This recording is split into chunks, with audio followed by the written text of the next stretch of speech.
رمضان كريم كريم كريم شهر عظيم عظيم عظيم رمضان كريم كريم كريم شهر عظيم عظيم. السلام علیکم ورحمۃ اللہ وبرکاتہ. اشہد ان لا الہ الا اللہ وحدہ لا شریک لہ واشہد ان محمدا عبدہ ورسولہ. آج پارہ نمبر 12 اللہ کی توفیق سے ہم شروع کر رہے ہیں. اس پارے کی آیت نمبر 9, 10 اور 11 سورہ ہود ہے، اور سورہ ہود کی آیت نمبر 9, 10 اور 11. اللہ رب العزت نے انسان کا معاملہ بیان کیا کہ جب اس کو کوئی نعمت ملتی ہے اور نعمت ملنے کے بعد اس کا نقصان ہو جاتا ہے تو وہ اللہ کی طرف سے فوری مایوس ہو جاتا ہے، نہ شکری کے کلمے بولتا ہے. اور اگر تکلیف ختم ہو جاتی ہے، پریشانی ختم ہو جاتی ہے، اس کو انعامات ملتے ہیں تو پھر فخر کرتا ہے، غرور کرتا ہے کہ میں یہ میں وہ. جبکہ جو نیک لوگ ہوتے ہیں نا، جو سچے مومن ہوتے ہیں، جو سچے مسلمان ہوتے ہیں، ان کا انداز کیا ہے؟ ان کا انداز یہ ہوتا ہے کہ مشکل حالات ہوں تو صبر کرتے ہیں، آسانی ہو تو پھر وہ شکر کرتے ہیں، اور اس بات میں ان کے لیے اجر ہے.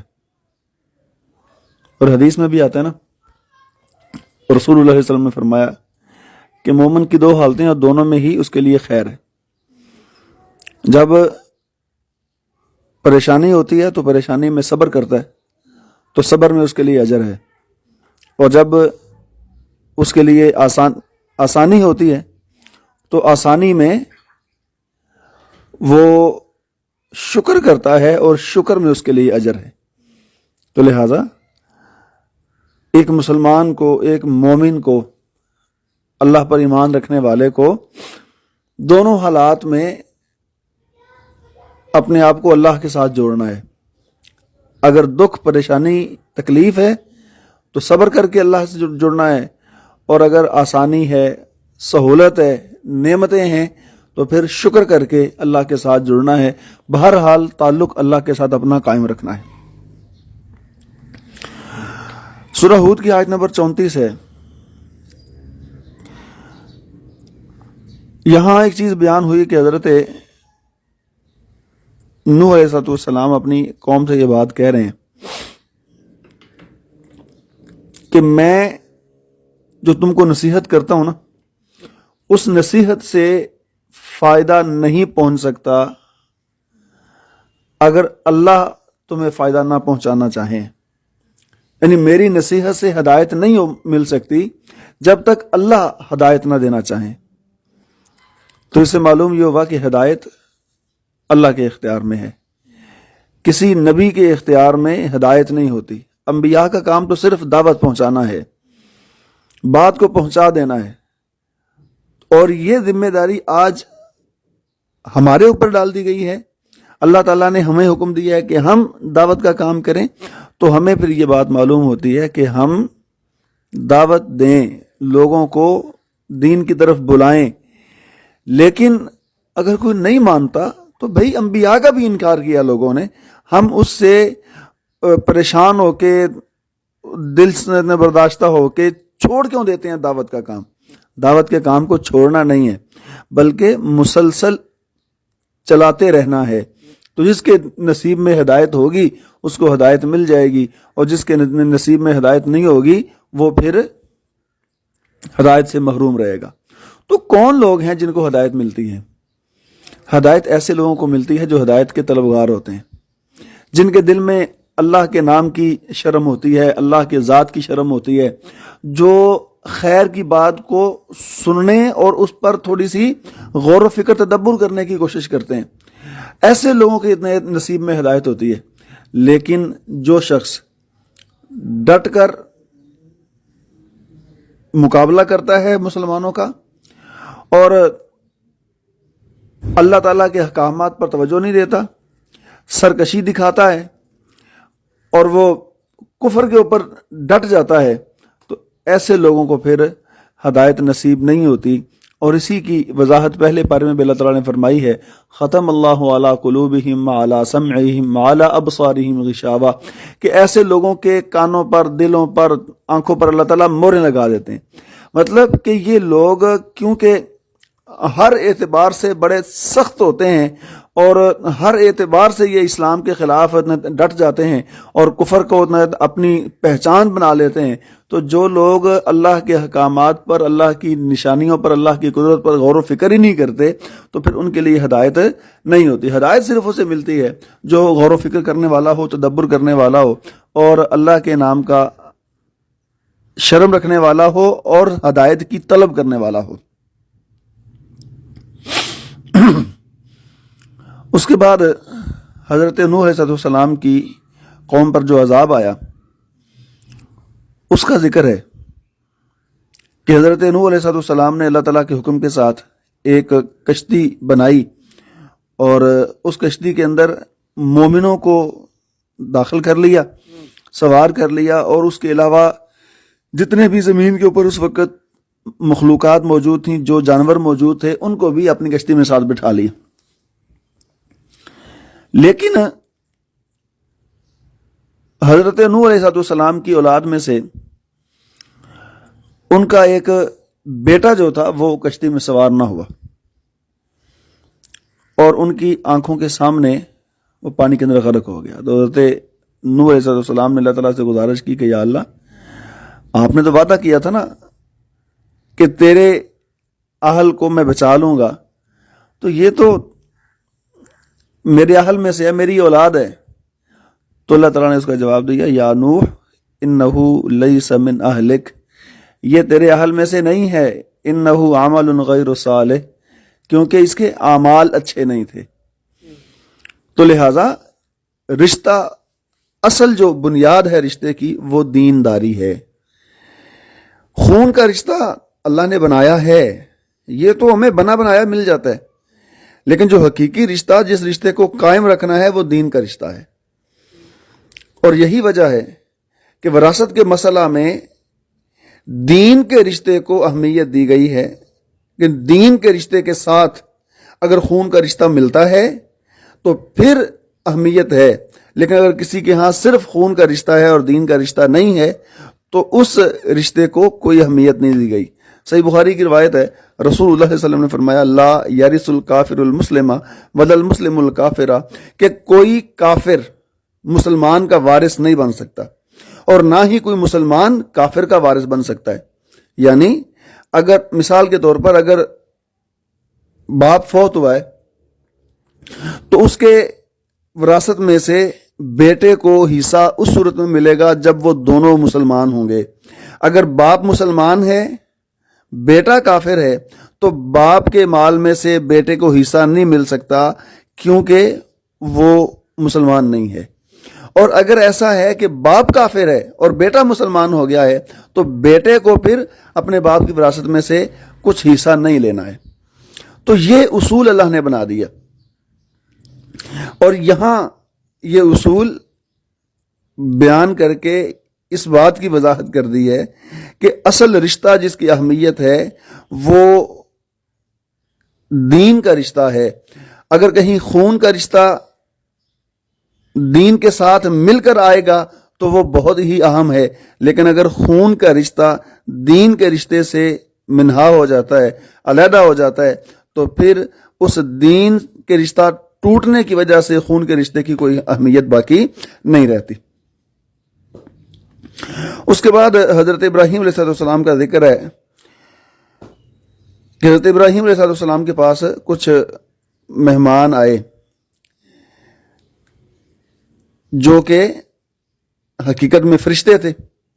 حضرت ابراہیم علیہ السلام کے پاس آئے اور آ کے انہوں نے سلام دعا کی، اور حضرت ابراہیم علیہ السلام نے بغیر ان سے پوچھے کہ بھائی ٹھنڈا کھاؤ گے، ٹھنڈا لو گے یا گرم، یہ ہمارا انداز ہے، سر چائے پئیں گے یا پانی، یہ آپ نے نہیں پوچھا، بلکہ صرف یہ کہ میرے پاس گھر میں مہمان آ گئے ہیں تو جو میرے پاس میسر ہے میں لے کے آؤں. تو فوری گئے اور بھنے ہوئے بچڑے کا گوشت لا کے ان کے سامنے رکھ دیا.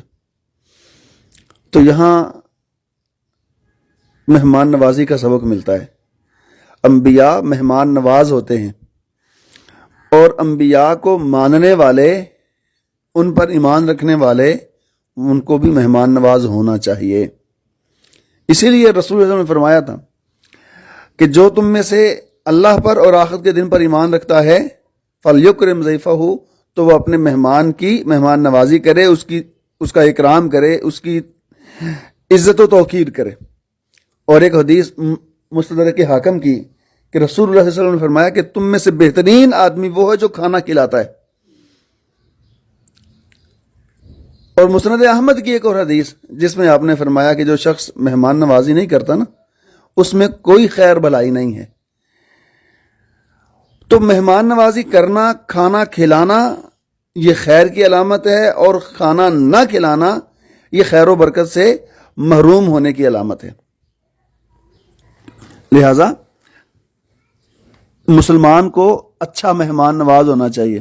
لیکن ہمارا تو یہ ہوتا ہے کہ مہمان آ جانے گھر، اس سے اب آج پھر آ گیا، کل بھی 2 مہمان آئے سن، تو یہ انداز ہوتا ہے ہمارا. تو یہ انداز درست نہیں ہے. کھانے کے متعلق، مہمان نوازی کے متعلق چند ایک چیزیں اور ہیں جو معلوم ہونی ضروری ہیں. صحیح بخاری میں یہ حدیث موجود ہے کہ رسول اللہ صلی اللہ علیہ وسلم نے فرمایا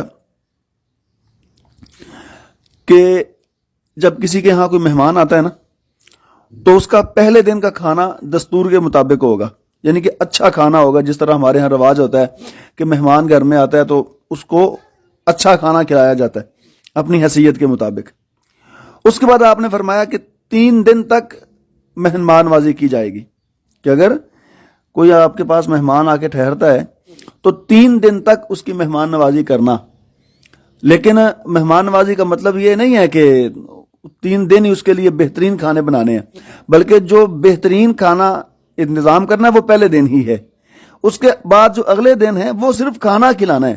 وہ آپ کے پاس مہمان ہے، اس کی ضرورت کو پورا کرنا ہے، اس کو کھانا کھلانا ہے، چائے شائے پلانی ہے، لیکن جو معمول کے مطابق گھر میں پک رہا ہے وہی. اور پھر آپ نے فرمایا کہ اگر وہ مزید بھی کچھ دن مہمان نوازی کرتا ہے تو یہ صدقہ لکھا جائے گا. تو لہذا جو دستور کے مطابق کھانا ہے نا، جو تھوڑا سا بہترین کھانا ہونا چاہیے، اچھا کھانا ہونا چاہیے، وہ صرف 1 دن کا ہے. 1 دن اور اتنے رات کا کھانا اور صبح کا کھانا، یعنی 1 دن کا کھانا وہ تھوڑا سا بہتر ہوگا. اس کے بعد وہ مہمان اگر 3 دن تک ٹھہرتا ہے تو پھر 3 دن کے لیے اس کا کھانا کھلانا تو گھر والوں کی ذمہ داری ہے، لیکن اس کھانے کے اندر بہت زیادہ خیال کرنا اور جس طرح پہلے دن کا کھانا بڑا بہترین تھا ویسا بہترین ہی کھانا کھلانا یہ حکم نہیں ہے. اور اگر وہ 3 دن سے زیادہ بھی ٹھہرتا ہے تو مہمان نوازی پھر بھی کی جائے گی، لیکن وہ تیسرے دن کے بعد اس کی طرف سے صدقہ ہوگا، یعنی آپشن ہوگا، مہمان نوازی کرے یا نہ کرے، دونوں صورتیں ہی درست ہیں. لیکن یہاں ایک بات بیان کرنا ضروری سمجھتا ہوں، وہ یہ کہ جو ہم نے پہلے دن کا اچھا کھانا دینا ہے نا، اس کے اندر یہ ضروری نہیں ہے کہ 10-12 ڈشیں ہوں گی تو پھر ہی کام چلے گا. ہمارے ہاں یہ ایک بہت بڑی غلط فہمی بن گئی ہے کہ جب ہم کسی کے ہاں مہمان جاتے ہیں، وہ اگر کھانا اس نے ایک آدھی چیز بنائی ہو لیکن بڑی اچھی بنائی ہو تو ہم سمجھتے ہیں کہ اس نے مہمان نوازی نہیں کی. اور اگر ہمارے پاس کوئی بندہ بطور مہمان آتا ہے تو ہم بھی اس کو اگر اس کے سامنے کوئی 5-7 قسم کا کھانا نہ رکھ دیں تو ہمیں بھی چین نہیں آتا. تو یہ فضول خرچی ہے. فضول خرچی نہیں کرنی. کھانا جو اس نے کھانا ہے، ایک آدھ کھانا لیکن ستھرا بناؤ، اچھا بناؤ، خوبصورت اور ذائقے دار کھانا ہو. وہ عام جو گھروں میں پکتا ہے، سبزی وغیرہ نہ ہو، کچھ مہمان کے معیار کے مطابق کوئی چیز ہو، لیکن 1-2 چیزیں. زیادہ ساری چیزیں بنا کے وہ ایک لقمہ ادھر سے لے رہا ہے، ایک ادھر سے لے رہا ہے، ایک ادھر سے لے رہا ہے، تو پھر ہمیں شکوہ ہوتا ہے مہمان نے کھایا کچھ نہیں. تو اس طرح کا جو معاملہ ہوتا ہے نا، یہ شرعن یہ بھی درست نہیں ہے. یہ حد سے گزر جانا ہے. جو درمیانہ درجہ ہے نا، کہ بالکل ہی مہمان کو نہ پوچھنا، جو بھی دال دلیا بنا ہے وہ لا کے آگے رکھ دینا یہ بھی مناسب نہیں، اور مہمان کے لیے جناب کلابے میں لا دینا یہ بھی درست نہیں۔ تو مسلمان کو درمیانہ راستہ اختیار کرنا چاہیے۔ اور پھر اگر کبھی ایسا ہو کہ مہمان آیا ہے ہمارے پاس اور ہمیں قربانی دینی پڑے کچھ کہ کھانا تو اچھا ہے لیکن صرف وہ مہمان کے لیے ہی پورا ہوگا، باقی عام لوگوں کو بس مناسب جو گھر میں پکا ہے وہی کھانا پڑے گا، تو یہ بھی کرنا چاہیے، یہ بھی مسنون چیز ہے۔ جس طرح کہ حضرت ابو طلحہ انصاری رضی اللہ تعالیٰ عنہ کا واقعہ آتا ہے کہ ان کے پاس ایک مہمان آیا، گھر میں صرف اتنا ہی کھانا تھا کہ ایک بندہ کھا سکتا تھا، تو پھر حضرت ابو طلحہ اپنے مہمان کے ساتھ بیٹھ گئے، رات کا وقت تھا، دیا بجھا دیا گیا، تو کھانے میں نا برتن میں ہاتھ مارتے رہے، مہمان کو محسوس ہو کہ یہ بھی میرے ساتھ کھا رہا ہے، لیکن خود کچھ نہیں کھایا، گھر والوں کو کچھ نہیں کھلایا، صرف مہمان کو کھلایا اور اس کا پیٹ پورا بھر دیا۔ تو یہ قربانی بھی اگر دینی پڑے مہمان کے لیے تو مہمان، کیونکہ اس کی مہمان نوازی کرنا ہمیں اللہ کا حکم ہے، نبی صلی اللہ علیہ وسلم کا فرمان ہے، سنت ہے آپ کی، تو ایسا کرنے میں کوئی حرج نہیں ہے۔ پھر مہمان کے لیے بھی کچھ حکم ہے کہ مہمان اگر کسی ہاں جا رہا ہے تو وقت کا خیال کرے، ایسے وقت میں نہ جائے جو وقت اگلے بندے کے لیے پریشانی کا باعث ہو کہ آدھی رات کو کوئی مہمان آ ٹپکے، تو یہ تو طریقہ درست نہیں ہے نا، وقت کا خیال کیا جائے۔ اور اس کے بعد مہمان کو بھی چاہیے کہ وہ کسی کے پاس 3 دن سے زیادہ نہ رکے۔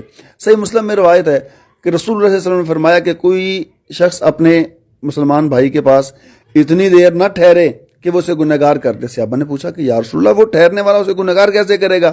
تو آپ نے اتنا فرمایا کہ جب وہ اس کے پاس زیادہ دیر ٹھہرے گا تو وہ اس کی مہمان نوازی نہ کر سکے تو وہ گنہگار تو ہوگا نا اللہ کے ہاں، کہ اس کے پاس مہمان آیا اور اس نے اس کو کھانا نہیں کھلایا۔ تو اتنا زیادہ دیر نہ ٹھہرا جائے کسی کے پاس کہ وہ بندہ پریشان ہو جائے اور اس کے معاملات ہی جو نا اونچ نیچ ہونا شروع ہو جائے اور پریشانی اور دقت ہو، تو ایسی صورتحال مہمان کو بھی پیدا نہیں کرنی چاہیے کہ جہاں جائے پھر بیٹھ ہی جائے، اٹھنے کا نام ہی نہ لے، یہ انداز بھی درست نہیں ہے۔ اور پھر مہمان کو جو ایک بڑی خاص جو تلقین کی گئی وہ کیا کہ جب وہ کھانا کھاتا ہے نا تو پھر اپنے میزبان کے لیے دعا کرے، اس کے رزق کی برکت کی، اس کے گناہوں کی معافی کی، اور اس کے لیے اللہ تعالیٰ سے رحمت کا سوال کرے۔ تو یہ مسنون دعائیں موجود ہیں، تو یہ دعائیں ہمیں یاد ہونی چاہیے۔ جس طرح ہم باقی ریتی رواج بڑے یاد رکھتے ہیں نا، تو اصلاح یہ بھی ہمارے اندر یہ چیزیں ہونی چاہیے۔ عام لوگوں میں اور ہمارے اندر فرق ہونا چاہیے کہ ہمیں وہ دعائیں یاد ہوں۔ جب ہم کسی کے ہاں مہمان بن کے جاتے ہیں تو وہاں سے نکلتے ہوئے ان کو وہ دعائیں دے کے ہم اٹھیں، اور اگر ہم بھی دعا نہ کریں گے تو پھر عام لوگوں میں کیا فرق رہ جائے گا۔ اس کے بعد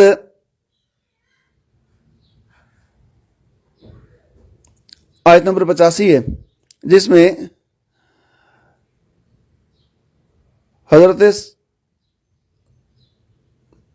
غالباً حضرت صالح علیہ السلام ہیں، جنہوں نے اپنی قوم کو حکم دیا کہ یا قومی اوفوا المکیال والمیزان بالقسط، کہ جب تم تجارت کرتے ہو تو اپنے وزن اور ماپ پورے پورے کیا کرو، انصاف کا معاملہ کیا کرو، زیادتی نہ کیا کرو۔ تو یہاں کاروبار کے، تجارت کے چند آداب بیان ہوئے ہیں کہ وزن پورا کرنا، ماپ پورا کرنا، یہ انتہائی ضروری ہے۔ اگر کوئی شخص تول میں کمی کرتا ہے یا کسی چیز کے ماپنے میں کمی کرتا ہے تو وہ ظالم ہے، ظلم کر رہا ہے، فساد کر رہا ہے۔ اور حدیث بھی نبی کریم صلی اللہ علیہ وسلم کی موجود ہے کہ آپ نے فرمایا کہ جب کوئی شخص کوئی چیز خرید و فروخت کرتا ہے تو اس کو چاہیے کہ وہ سچ بولے، اور سچ کے ساتھ ساتھ اس چیز کے عیب بھی واضح کر دے۔ جو کچھ اس کے اندر ہے نا، اس چیز کے اندر وہ سیدھا صاف بول دے کہ یہ چیزیں ہیں اس میں، اور یہ خرابیاں ہیں، یہ فائدے ہیں، ہر چیز کو واضح کر دے اور سچ بولے۔ جب وہ معاملے کو واضح کر دے گا اور سچ بولے گا تو آپ نے فرمایا کہ ان دونوں کے لیے پھر اس چیز میں برکت رکھی جائے گی۔ اور اگر وہ عیبوں کو چھپا رہے ہیں اور جھوٹ بول رہے ہیں تو پھر اس میں ہلاکت ہے، پھر کوئی اس میں برکت اور خیر والا معاملہ نہیں ہوگا۔ اس کے بعد سورہ یوسف شروع ہو رہی ہے، اور سورہ یوسف کے آغاز میں حضرت یوسف علیہ السلام کا خواب ذکر ہے۔ تو خواب کے متعلقہ چند مسائل ہیں۔ خواب 3 طرح کے ہوتے ہیں۔ پہلا خواب تو وہ ہے جو انسان کو اس کے معدے کی خرابی کی وجہ سے خواب آتا ہے، اور ان خوابوں کی بہت بڑی نشانی یہ ہوتی ہے کہ یہ بے تکے خواب ہوتے ہیں۔ یہاں سے شروع ہوا تو وہاں ختم ہو گیا، پھر آگے شروع ہو گیا، پھر ختم ہو گیا، پھر اگلی اتنے سٹوری شروع ہوئی، پھر ختم ہوگی۔ تو ایک خواب کے اندر 10-15 جگہوں پہ بندہ سیر کرتا پھرتا ہو تو کوئی پتہ نہیں چلتا کہ کیا ہو رہا ہے۔ اور دوسری علامت یہ ہوتی ہے کہ اس طرح کے خواب آتے ہیں اور فوراً بھول جاتے ہیں۔ اگر اس طرح کی صورتحال ہے تو پھر وہ خواب معدے کی خرابی کی وجہ سے ہیں، تو ایسے خوابوں پر توجہ نہیں دینی چاہیے، ان کا کوئی مسئلہ نہیں ہے۔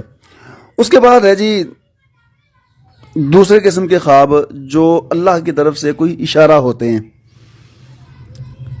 تو ان میں انسان کو ڈر اور خوف اس طرح کا نہیں ہوتا، بلکہ انسان پرسکون ہوتا ہے، پریشان نہیں ہوتا۔ تو اللہ کی طرف سے کوئی اشارہ مل رہا ہوتا ہے اس کے آنے والے وقت کے متعلقہ، یا اس کے کسی معاملے کے بارے میں، یا کوئی بھی جو چیز جو اللہ تعالیٰ کی طرف سے کوئی اشارہ بندے کو ملنا ہوتا ہے، تو ایسے خواب کی پھر تعبیر کروانی چاہیے کسی ایسے بندے سے جو خواب کی تعبیر کا علم جانتا ہو۔ تیسرا خواب جو شیطانی ہوتا ہے، شیطانی خواب یا جس میں کوئی شر والی بندہ چیز دیکھتا ہے، خوف دیکھتا ہے، اس طرح کے جو معاملے ہیں، ایسے خوابوں کے متعلق حکم ہے کہ رسول اللہ علیہ وسلم نے فرمایا کہ ایسے خواب کسی کے سامنے بیان نہ کیے جائیں، اور اس طرح کا وہ خواب آتا ہے تو فوری کروٹ تبدیل کر لی جائے، اعوذ باللہ پڑھا جائے، ہو سکے تو وضو کر کے 2 رکعت پڑھ لی جائیں۔ تو ایسا کرنے سے اس خواب کا اثر زائل ہو جاتا ہے، اس خواب کے اندر جو نقصان ہم دیکھتے ہیں اس نقصان سے ہم بچ جاتے ہیں۔ تو اچھا خواب جو ہے نا اپنا، وہ بھی ہر کسی کے سامنے بیان نہیں کرنا۔ اچھا خواب اگر ہو تو وہ بھی صرف اس بندے کے سامنے بیان کرنا ہے جو اس خواب کی تعبیر کر سکتا ہو، اس کے علاوہ کسی اور کے سامنے وہ خواب بھی بیان نہیں کرنا۔ اس کے بعد حضرت یوسف علیہ السلام کے بارے میں ہی ایک بات ذکر ہے کہ حضرت یوسف جب بادشاہ کے پاس پہنچ گئے اور وہاں ان کی پرورش ہو رہی ہے اور جوان ہو گئے، بالغ ہو گئے، تو اس وقت ان کی ایک آزمائش ہوئی۔ آزمائش کیا تھی کہ سردار کی بیوی نے ان سے یہ بات کہی کہ میرے ساتھ برائی کرو۔ اس نے اپنا آپ اس کے سامنے پیش کیا تو حضرت یوسف علیہ السلام نے انکار کر دیا اللہ کا ڈر رکھتے ہوئے۔ اور یہ بہت بڑی بات ہوتی ہے کہ جب کوئی شخص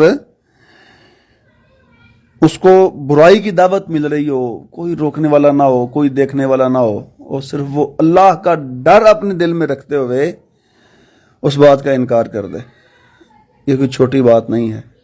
اور ایسا کرنے والے کو جو اعزاز ملے گا وہ اعزاز بھی چھوٹا نہیں ہے۔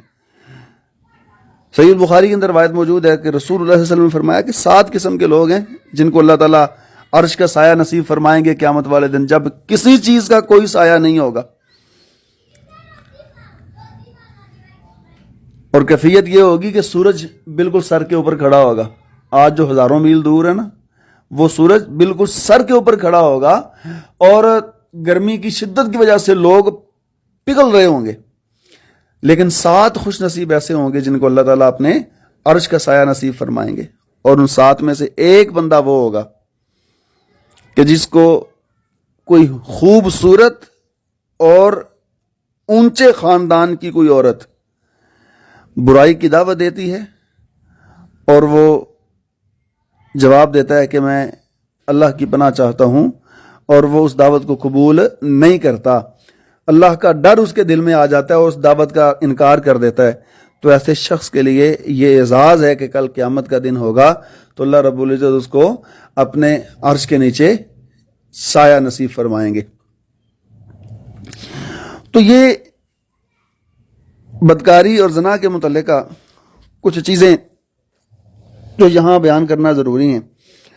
ہمارے معاشرے میں سے شاید صرف زنا اور بدکاری اسی بات کو سمجھا جاتا ہے کہ کوئی بندہ اپنی جنسی خواہش کو پورا کرے، جبکہ رسول اللہ صلی اللہ علیہ وسلم نے زنا کی کچھ اور بھی چھوٹی چھوٹی اقسام بیان فرمائی ہیں کہ اگر کوئی شخص اپنی زبان کے ساتھ بدکاری کی باتیں کرتا ہے تو اس کی زبان کا زنا شمار ہوتا ہے، اور اگر کوئی شخص اپنی آنکھوں کے ساتھ غیر محرم کو دیکھتا ہے اور لذت لیتا ہے تو یہ اس کی آنکھوں کا زنا شمار ہوگا. اگر کوئی بندہ اپنے پاؤں کے ساتھ اس غلط نظریے اور ارادے سے کسی نے غلط کاری کی طرف چل کے جاتا ہے تو یہ پاؤں کا زنا شمار ہوگا. اور پھر آپ نے فرمایا جی انسان کی جو شرم گاہ ہے نا وہ اس کے ارادے کو سچا یا جھوٹا کرتی ہے کہ اگر تو اس نے اپنی خواہش کو پورا کر لیا تو جو اس نے ارادہ کیا تھا اس نے سچ کر دکھایا، اور اگر اس کو موقع نہ ملا اور اپنی خواہش کو پورا نہ کر سکا تو پھر وہ اس کی شرمگاہ نے اس کے ارادے کو جھوٹا کر دیا. لیکن جو اس نے پہلے معاملے جتنے بھی کیے ہیں، غلط نظر سے دیکھتا رہا، بری باتیں سنتا رہا، ٹھیک ہے، یا کسی غیر محرم کو ہاتھ لگاتا رہا، یہ سارے معاملے تو یہ زنا ہی شمار ہوں گے. لیکن کیونکہ یہ چیزیں چھوٹی ہیں اس لیے ان کا گناہ بھی چھوٹا ہوگا، اور اگر کوئی بندہ اپنی جنسی خواہش کو مکمل کر لیتا ہے تو وہ اللہ کے ہاں بہت بڑا گنہگار ہے، یہ کبیرہ گناہوں میں شمار ہوگا. تو اس لیے صرف یہ ہی نہیں ہے کہ ہم نے اپنی شرمگاہ کا غلط استعمال نہیں کرنا، بلکہ اپنی آنکھوں کو بھی غلط اور حرام جگہ پر نہیں اٹھانا، اپنے کانوں میں بھی بے حیائی کی باتوں سے اپنے کانوں کو بھی بچانا ہے، اور اپنے ہاتھ پاؤں کو بھی بری اور غلاظت والی جگہوں کی طرف لے جانے سے روکنا ہے. یہی ہمارے لیے بہتر ہے اور اسی میں ہمارے لیے خیر ہے. اللہ تعالیٰ سے دعا ہے کہ اللہ تعالیٰ ہمیں عمل کرنے کی توفیق عطا فرمائے. السلام علیکم ورحمۃ اللہ وبرکاتہ.